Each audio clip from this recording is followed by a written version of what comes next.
बोलो बोलो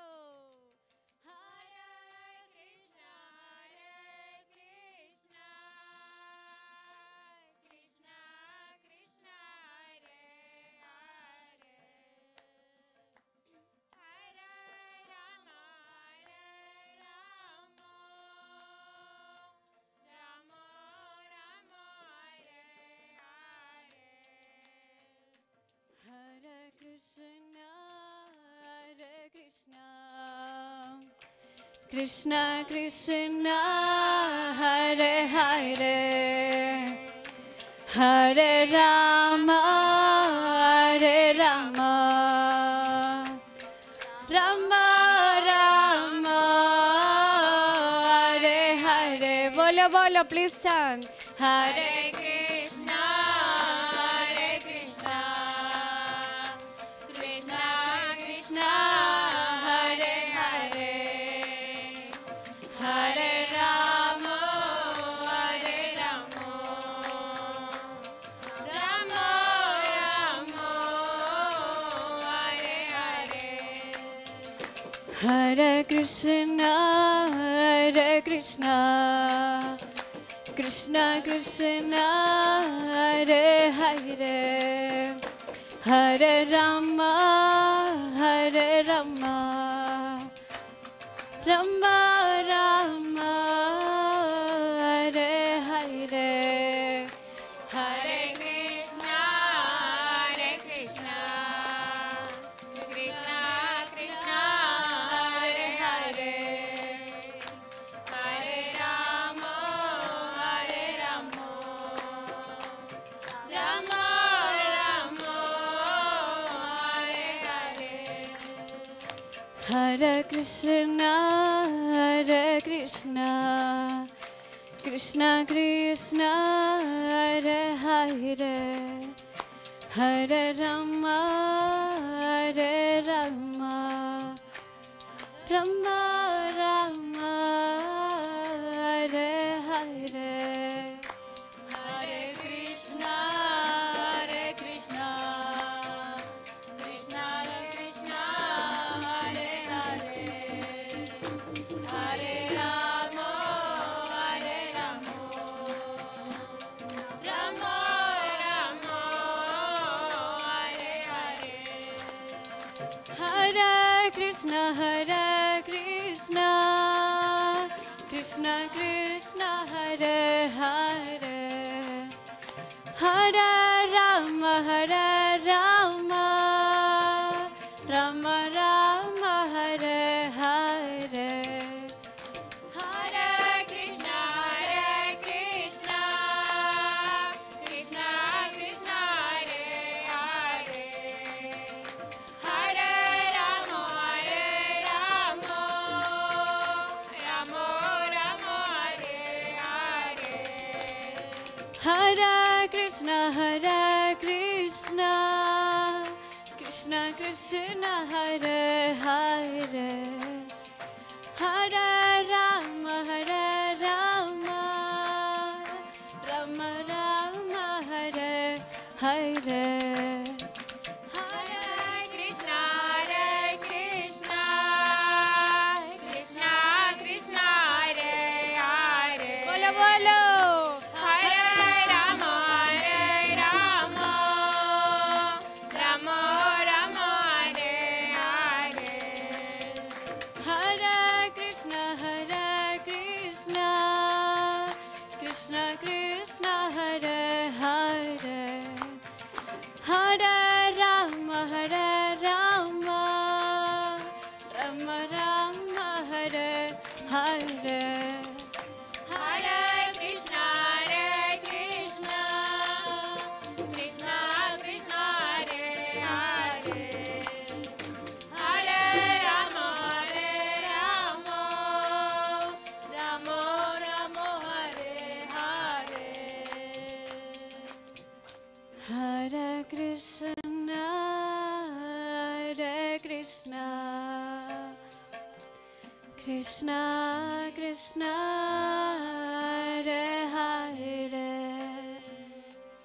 Hare Rama Hare Rama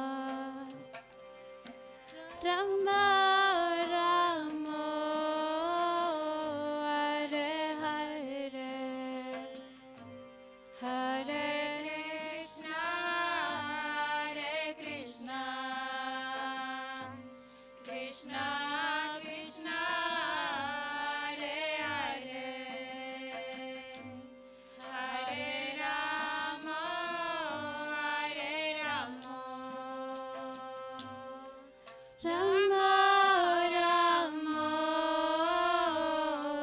Hare Hare.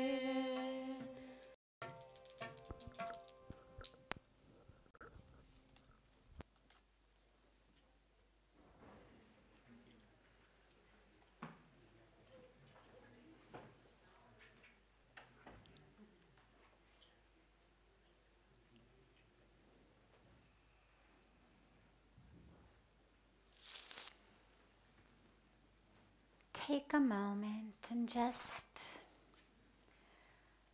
allow your eyes to close gently.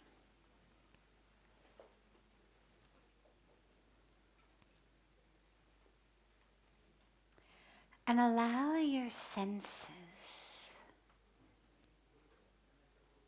and perceptions to pull from the outer world to the inner world.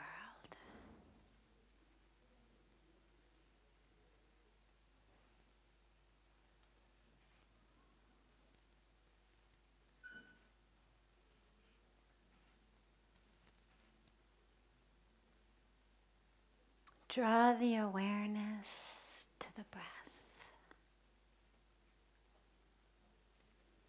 Don't try to change it. Just allow your awareness to merge fully with it.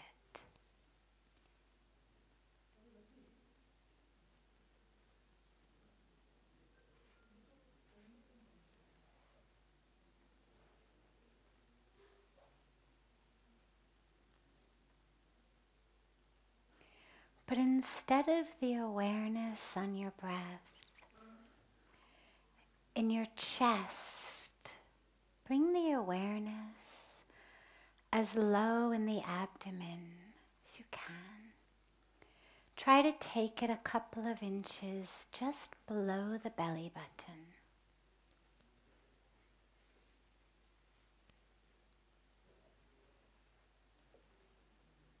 A place called the Swadhisthana chakra. Bring the awareness to the breath there.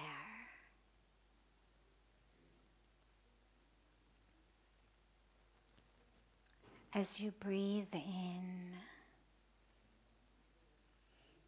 and breathe out.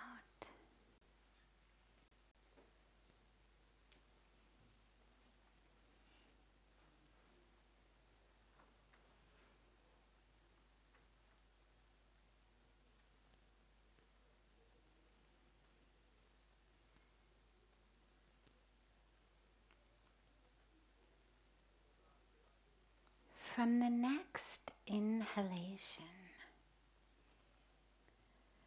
instead of breathing out, breathing in horizontally, allowing the abdomen to expand, instead of that, allow the breath to rise. So as you inhale, gently carry the breath up from the Swadhisthana chakra.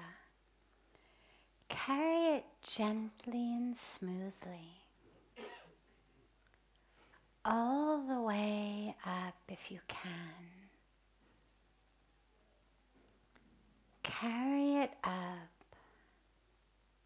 to your third eye center, what's called the Agya chakra, between the eyebrows.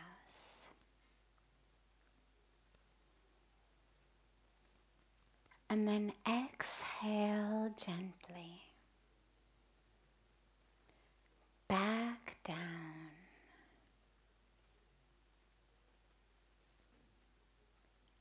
until you rest back down in the Swadhisthana chakra. And if you can't take it all the way up to your third eye in one smooth and unbroken breath, don't worry. Just take it as high as you can and then let it go and drop back down to that place just below the navel. And on each inhalation, try to take it higher and higher, closer and closer to that third eye.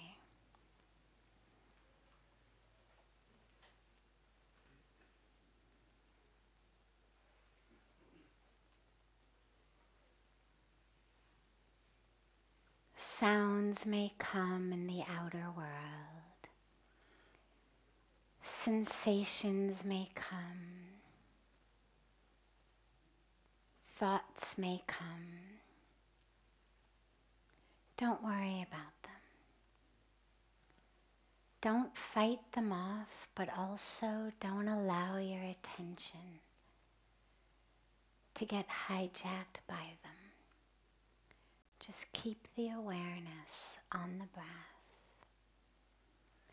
As it rises higher and higher through the being, on each inhalation,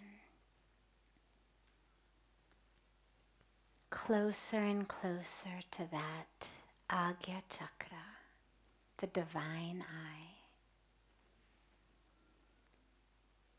And as you sink deeper and deeper on the exhalations,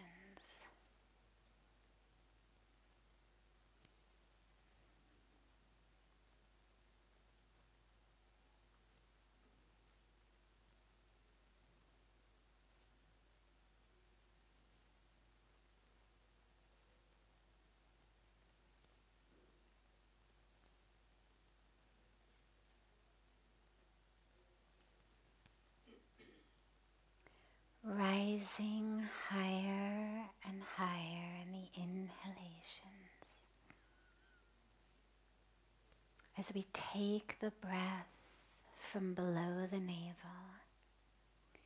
carry it upwards as high as we can, and then sinking deeper and deeper back into the core of the self on each exhalation.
Gently bring the palms of the hands together at chest level in Namaste. Rub them gently against each other.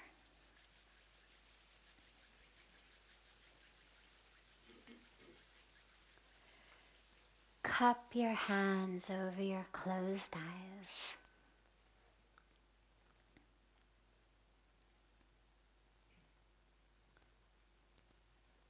And gently open your eyes and drop your hands.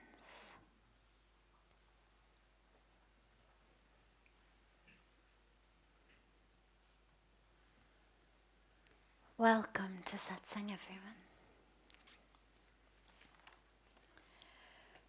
We'll begin with a question or two that's come in advance. And then I'll open it up to any questions that anyone here has.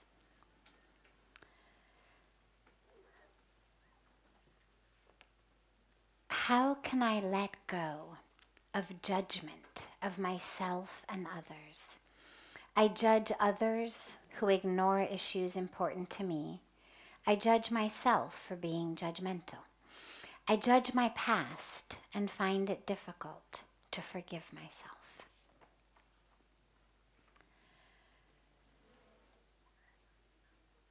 Judgment is a way for us to stay separate from the rest of the world.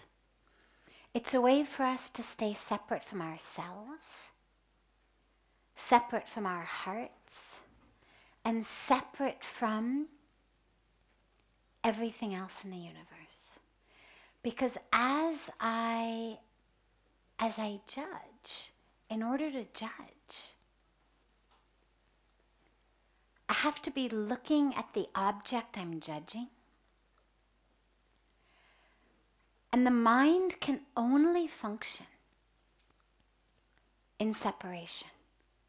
So for example, the power of judgment is very useful for us. I'm about to go swimming.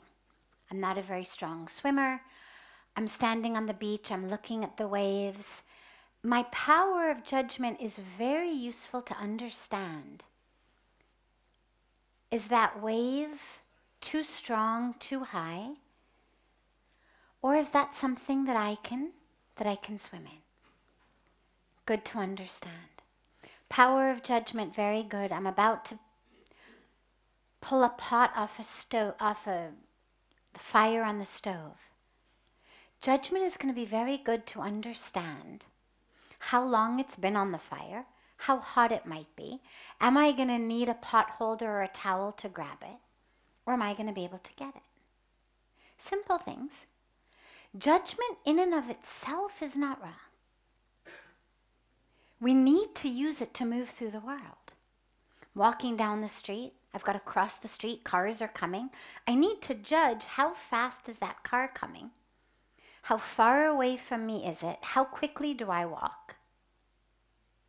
In order to know if I'm going to be able to get across the street in time.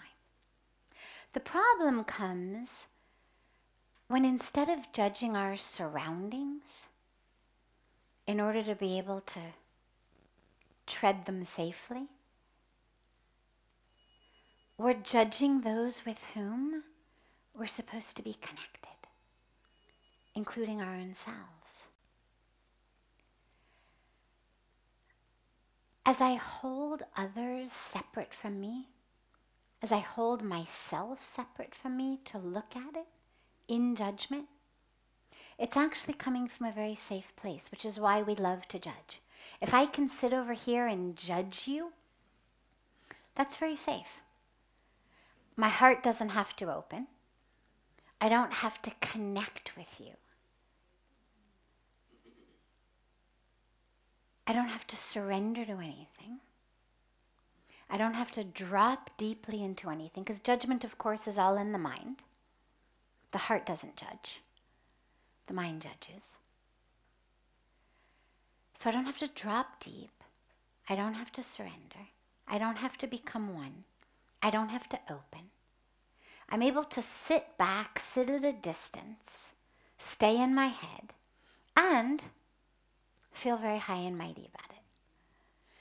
Because if I can judge you, particularly if I'm going to judge you negatively, well, I actually end up feeling better about myself for a choice that I've just made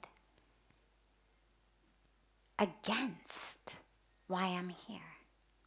So the first piece, though, of course, as the questioner said, I judge myself as well, is you don't want to now say, oh my God, yeah, look at, I'm not even a good spiritual person. I judge other people. I judge myself.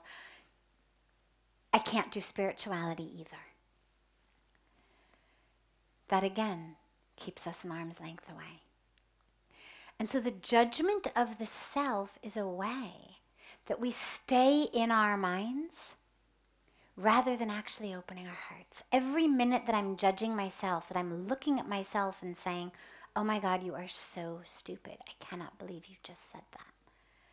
Oh my God, what are you doing? Oh, you're so ugly.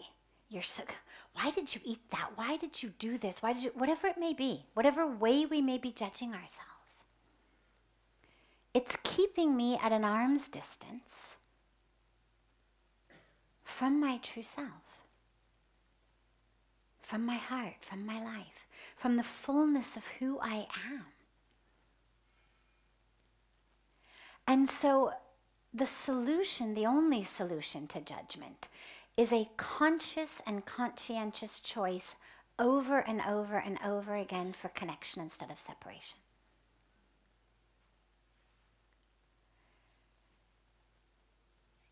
You're taking a walk in the forest. A bear or a tiger, or more locally relevant, or an elephant, also locally relevant, coming towards you.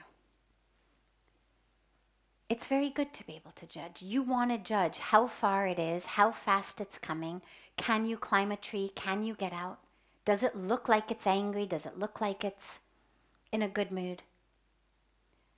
My goal in that moment is survival, not oneness with the tiger or the elephant. But we take that into the rest of our world. People in the world are not wild elephants or wild tigers attacking us. But we literally move through the world in this survival mechanism of holding everything at this arm's distance.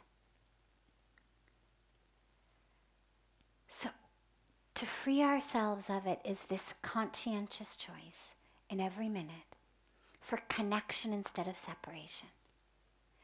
If I'm judging you, I'm separate from you. And how can I make a choice over and over and over again for connection instead of separation? Especially my friends. I mean, the question says, I'm judging my friends. I'm judging myself. These are the people through whom my experience of connection to the world grows. My loved ones, my family, myself, then slowly, slowly the whole world.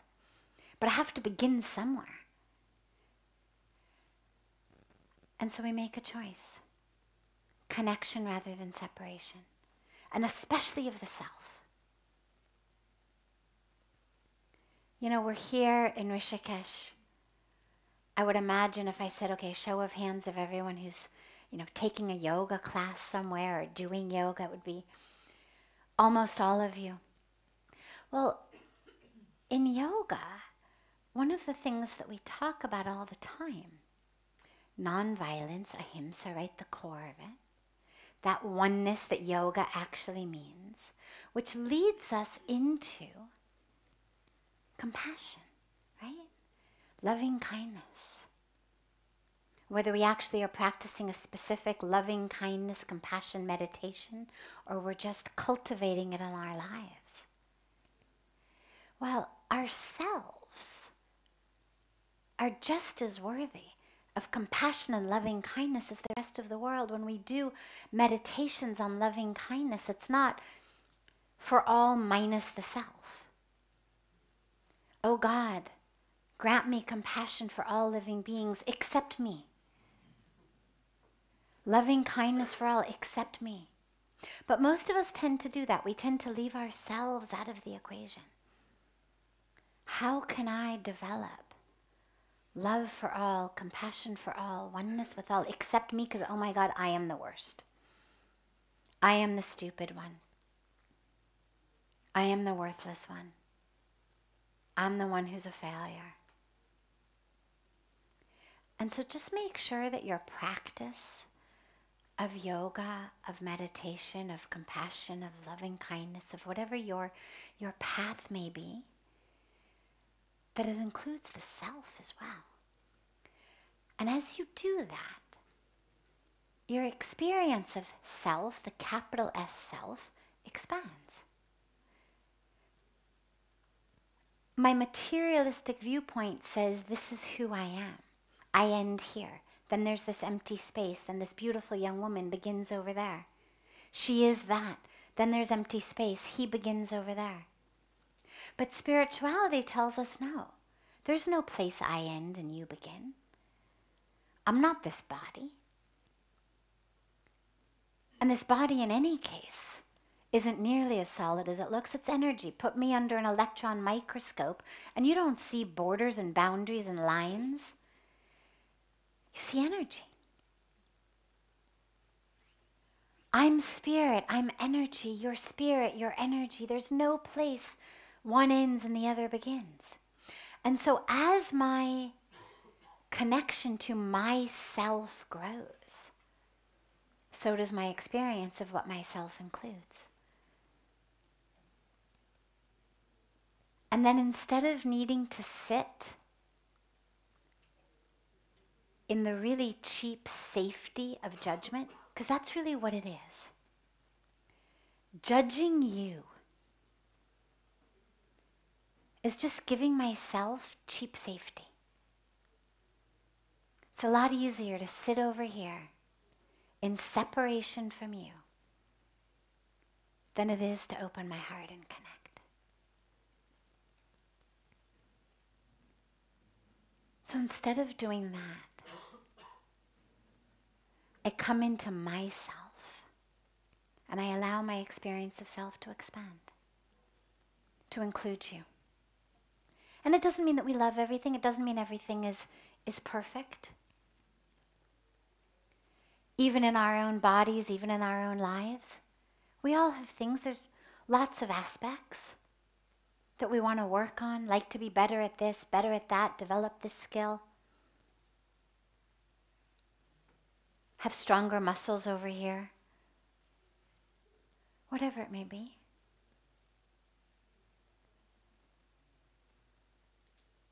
That does not keep us from experiencing the connection with it. And that's important because when we talk about connection and oneness and love, it doesn't mean that we sugarcoat everything and everything is perfect and there's nothing I need to change and aham brahmasmi, I am God, and so don't even start trying to tell me what I need to work on. It's not that. It's an experience and a knowing that who I am, the core of who I am, the self, is whole and complete because that's what I've been created out of. And that's what we meditate upon. As I sink in my meditation, I actually have that experience.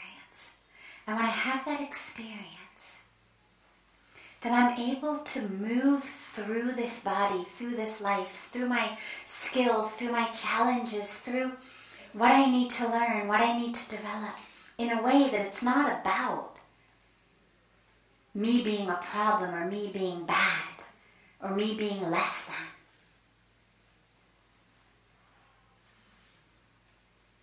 And then I'm able to extend the same to others. So every time you find yourself judging, simply say, in this moment, I'm going to choose connection over separation. I'm not going to waste time and energy in separation. I'm going to come back to connection. And again, lastly, it doesn't mean I'm going to approve of everything you do.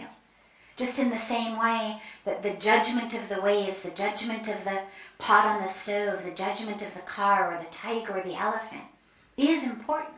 We also have to survive. I need this body. I've only got one. Our experience of awakening and enlightenment has to happen through the body. Which is sort of an interesting irony. That we actually need the body, the mind, the brain, in order to delve into the experience, the meditation, through which we have the awareness that we're not the body, the mind. So I have to protect it. So stopping judging doesn't mean I leave my common sense at the door and become stupid and just allow, tigers and elephants to, literal ones or metaphoric ones, to eat me up and stomp all over me. But it means I'm not falling back into a habit of keeping the world at an arm's length. Because we're here to open our hearts and connect. And until I do that, I'm missing the point.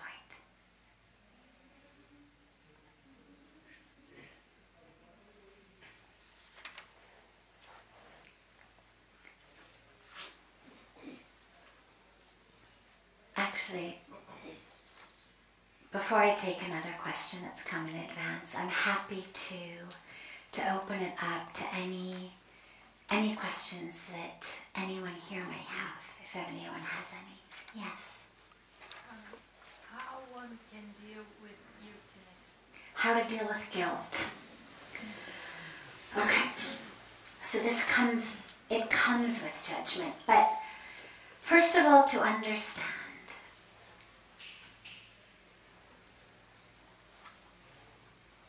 we're all doing the very best that we can.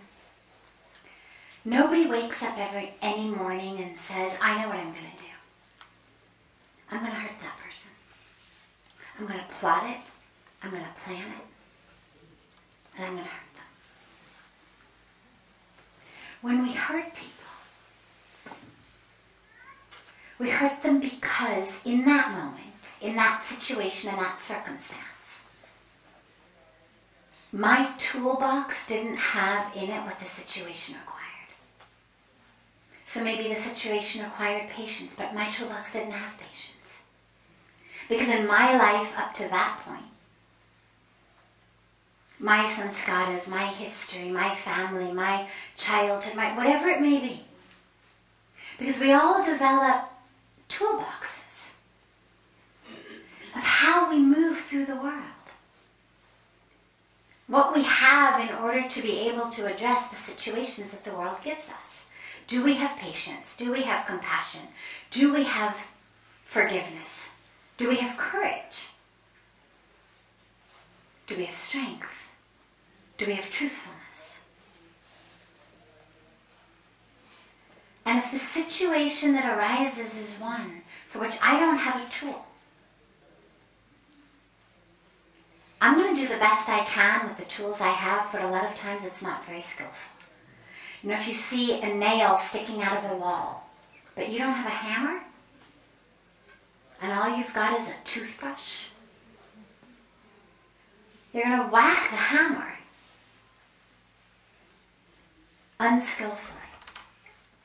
And if you are that nail, you're going to whack the nail unskillfully. And if you are that nail, and you know that what you needed was a hammer, you're going to wonder, why? Why is this toothbrush whacking me all over the place and making me go sideways and shoving me into the wall and on my back? And in the same way in our lives, a lot of times, instead of having patience, instead of having compassion, instead of having understanding, what we've got is fear. What we've got is impatience. What we've got is anger. What we've got is confusion. What we've got is longing. What we've got is sadness. What we've got is a grudge. And those become the things that we use to navigate our way through the world. And we hurt people.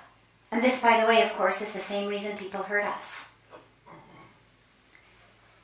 And so the teaching on guilt begins very similarly to the teaching on forgiveness. It's the awareness that we're all doing our best. Now, if it's you who has done it, the first piece is to understand that you're not a bad person. Presumably. You didn't wake up in the morning and say, I'm going to hurt that person. That in you, there was fear, there was confusion, there was desire, there was ignorance, there was longing. There was darkness. When we talk about light, in the Indian spiritual tradition, the light that we talk about is a light of wisdom, a light of truth that burns through a darkness of ignorance. It's not a darkness of the self. The darkness is a darkness of ignorance.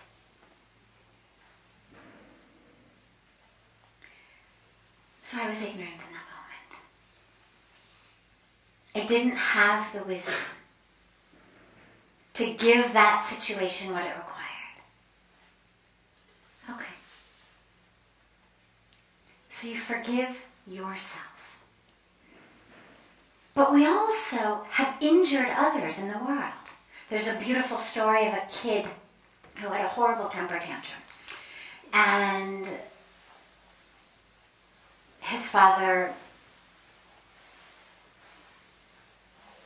tried to calm him down and explain to him not to have temper tantrums. And the kid just kept having temper tantrums after temper tantrums.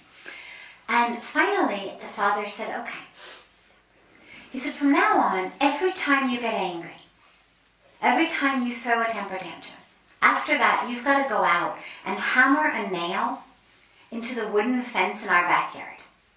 And so this kid went out every day, sometimes several times a day, and he ended up having to hammer nails into the wooden fence every time he got angry, every time he lost his temper.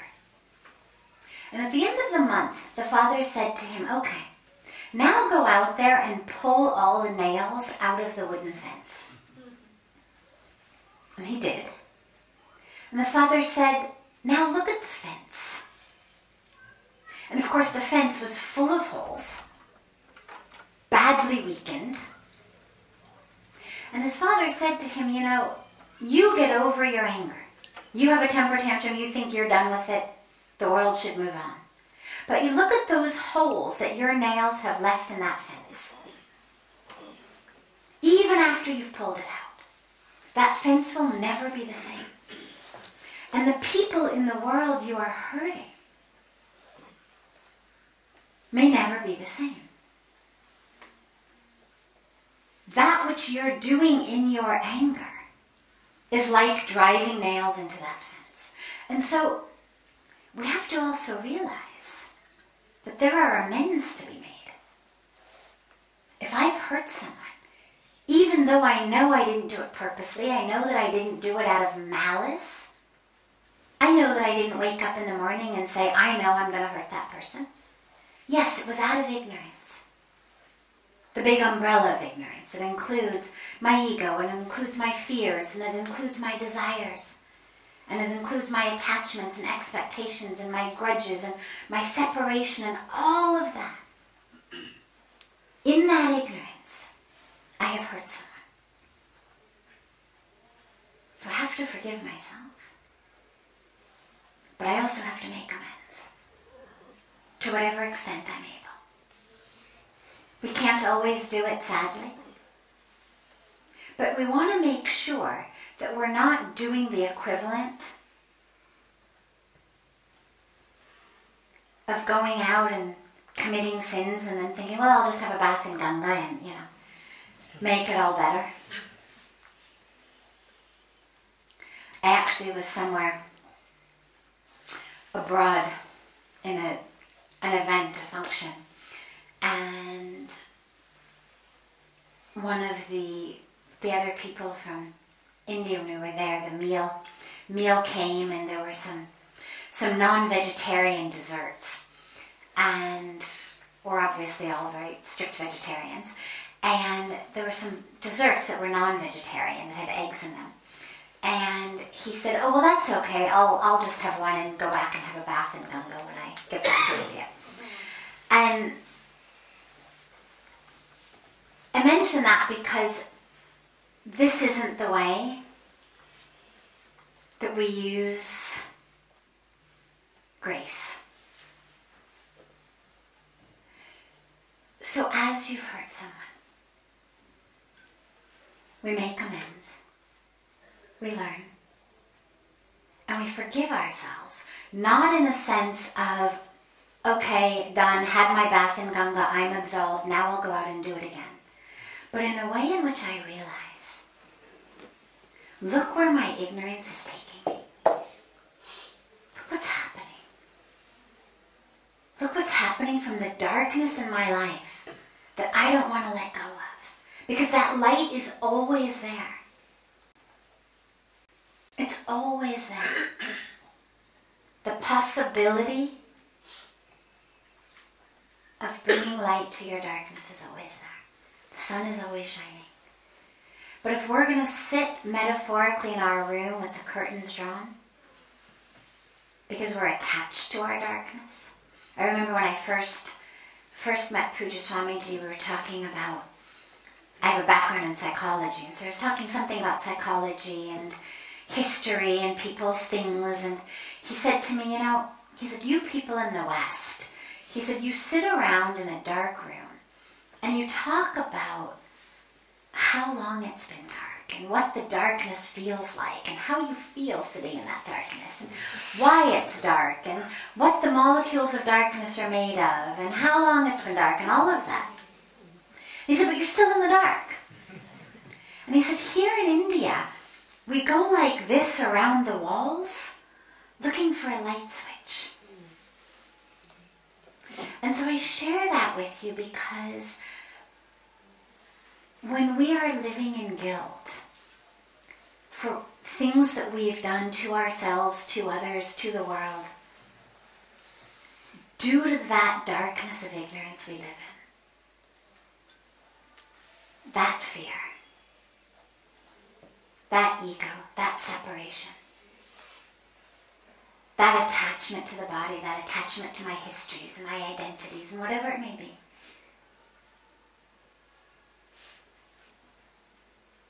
It can get kind of seductive. And we tend to get very attached to it. And so yeah, this is what I do. I've hurt people. I keep hurting people. Therefore I don't deserve love. I'm afraid of love. Because I have this darkness.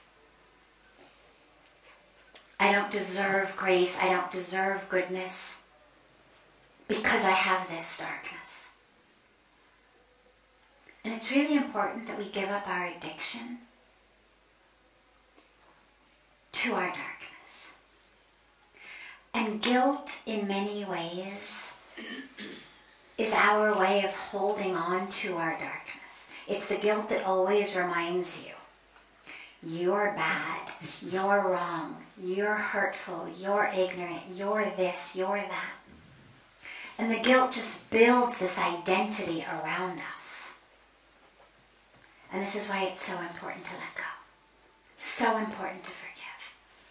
Not in a casual way, but in a way that absolutely commits ourselves to bringing in the light so that we don't do it again. To forgive what we've done. Pujya Swamiji always says, God never opens your old files. You go for any job, they're going to, look at your files. Where have you been? What have you done? Where are your references? He always says, God never opens your old files. So we go to God. In any name, any form, whatever religion you come from, it doesn't matter. Any concept of the divine. And we surrender. Whatever the darkness was that made us do it. And then, from a place of light, not darkness, not I'm a bad person, that's why I'm making amends, I'm coming back, I'm on my hands and knees, I'm so sorry, I'm such a horrible person, I've hurt you. No. From a place of light, a place of awareness that I'm full. But in that moment, there was a tool that the situation required I didn't have. I responded in ignorance. It was wrong. Whatever we need to do to make it better, we do. And we move on in freedom. Because ultimately freedom is the highest goal. I mean, that's why we're on a spiritual path. It's not enlightenment for enlightenment's sake, moksha for moksha's sake, peace for peace. It's about freedom. Freedom from. The word moksha, literally freedom. Mukti, freedom. These are the definitions of the word. But it gets misunderstood as freedom from the body. I'll die, then I'll be free. No. You'll just get another body. The freedom comes in the body. But it's freedom from the darkness of my mind. And so everything that I'm doing, and again remember, the darkness is not badness, not evilness, darkness of just the ignorance. The mind that says you are your history. You are what has happened to you. You are where you've been. You are what you look like. You are what you can do. You are your emotions. That darkness. That's what keeps us stuck. Because that's the fertile ground in which depression and misery and jealousy and competition and self-hatred and anger, and with all of the stuff that really is a vice on our hearts and our lives, it all grows in that fertile ground of this is you.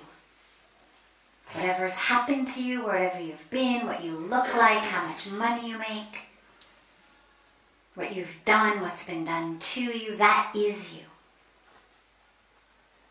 That darkness of ignorance that the mind casts a veil over us. And that's what we have to be free from, which is why. It's why we forgive others, and it's why we forgive ourselves. Regardless of what we've done, regardless of what others have done to us. Because we deserve to be free.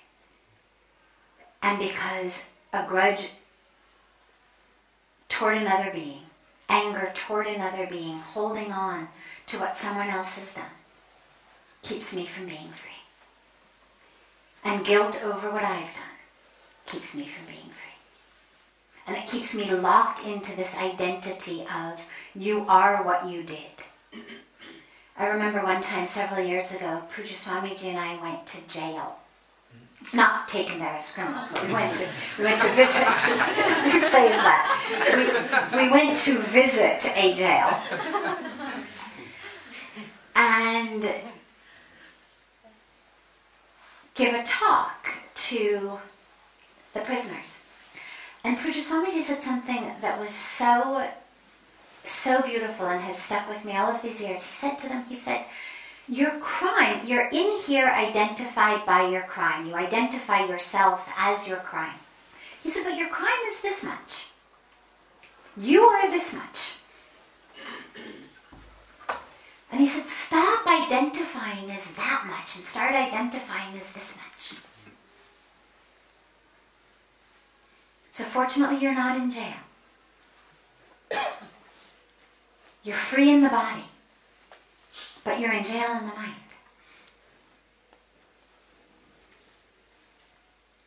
Allow yourself to get out of the jail of your mind by realizing whatever you've done is this much.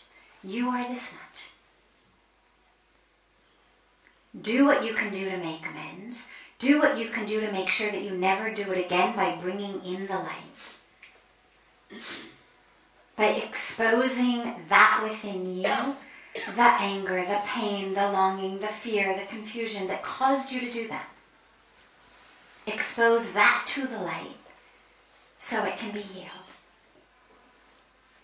And then move on into your freedom. And make sure that all you do is spread love to yourself and to all.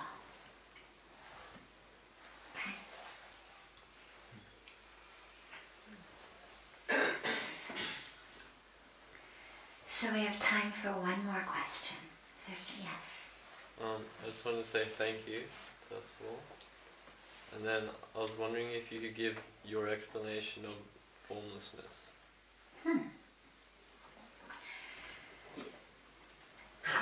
Explanation of formlessness. Formlessness in terms of the divine, I assume you mean. Yeah. Yes. So, the concept of the divine as formless is a concept that the divine is everything. So if I say to you, what is the form of electricity? Does electricity have a form? No, I mean, right here in this room, we experience electricity as the light through this light, as the wind from these fans when it's hot and they're on, as the camera that's going, as my microphone that's working.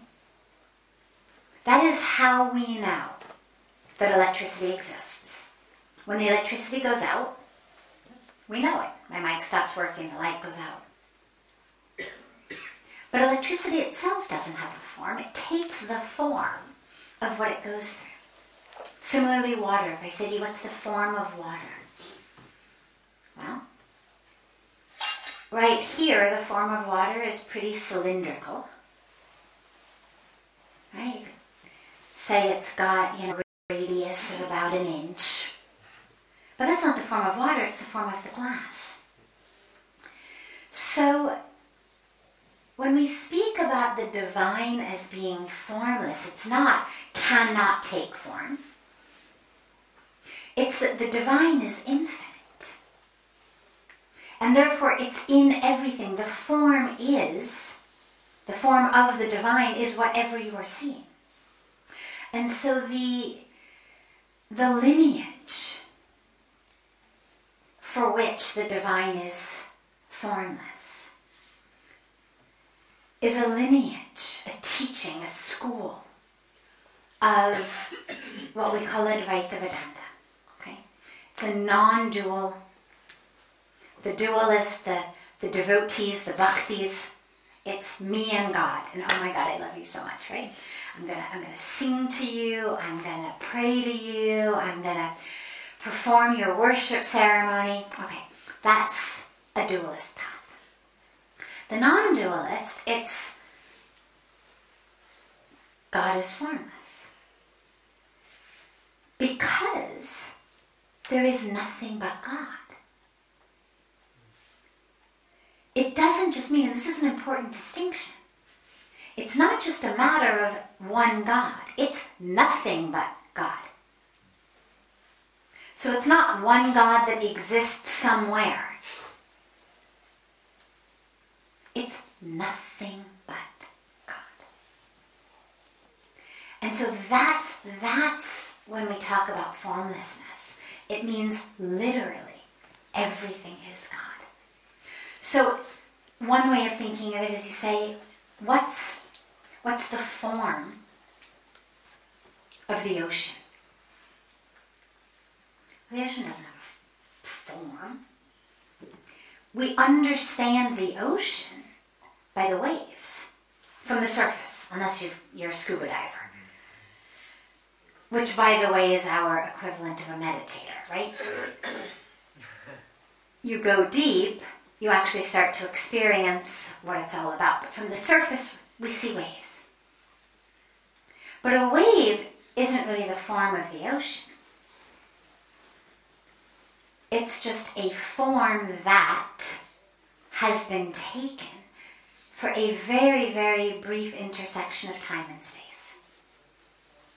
In the same way, this body is a form the divine has taken for a very, very brief intersection of time and space. This body is a form the divine has taken for a brief intersection of time and space. Our problem is we identify as the form. And so the formlessness doesn't deny that there is a form. They don't deny I have an arm. They don't deny this is a tree. It has roots, it has branches, it has apples hanging. But it says the wave is not the truth. The ocean is the truth. So this form is not the truth. The truth is God. So when they say there is nothing but God, it's not saying, people misunderstand it a lot of times when we say the world is an illusion. Well, not an illusion like an optical illusion, as in when, you see those optical illusions and it looks like there's water in the desert, but it's actually not water in the desert, it's actually just a game that the eyes play. Or do you see the old woman or the young girl, or, in those games. It's not that type of illusion. It's not your eyes are playing tricks on you. It's illusion as in, I have understood this as the truth. I have understood the wave as the ocean. No. That's the illusion. The illusion is to see the wave and understand some separate form. The highest truth of the wave is ocean. Thich Nhat Hanh, the beautiful, divine, amazing Buddhist teacher, says enlightenment is when the wave realizes it's ocean. So it doesn't mean the wave is an optical illusion. It doesn't mean that there isn't actually a wave form at this intersection of time and space. But that's not the truth. The truth is ocean. So formlessness is that awareness that the highest truth is there is nothing but God. And so whether we say no form or every form, it's actually the same thing. You can go into it either way. All forms, no forms, same thing. Right? It's like if I have a glass of air, a glass jar of air, a sealed glass jar of air. Well, my glass jar breaks. What do I have? Yeah. Right? I have air. Now, on the one hand, I have nothing, because I used to have a glass jar of air, and now I don't even have that. On the other hand, I have everything. Same thing. Neither is right, neither is wrong. Two ways of describing exactly the same phenomenon. The Buddhists tend to talk about nothingness, emptiness. The Hindus tend to talk about everythingness. But either way, we're talking about exactly the same thing. That same experience of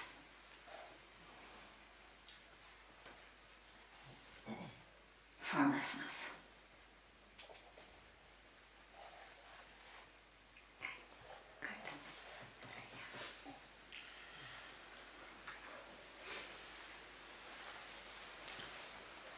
Have a wonderful rest of your evening. There will be a sound singing bowls, sound bath, that's what we call it, here at 8. And you are all welcome to join for that. So that's on tonight, yeah? Mm-hmm. Good, perfect.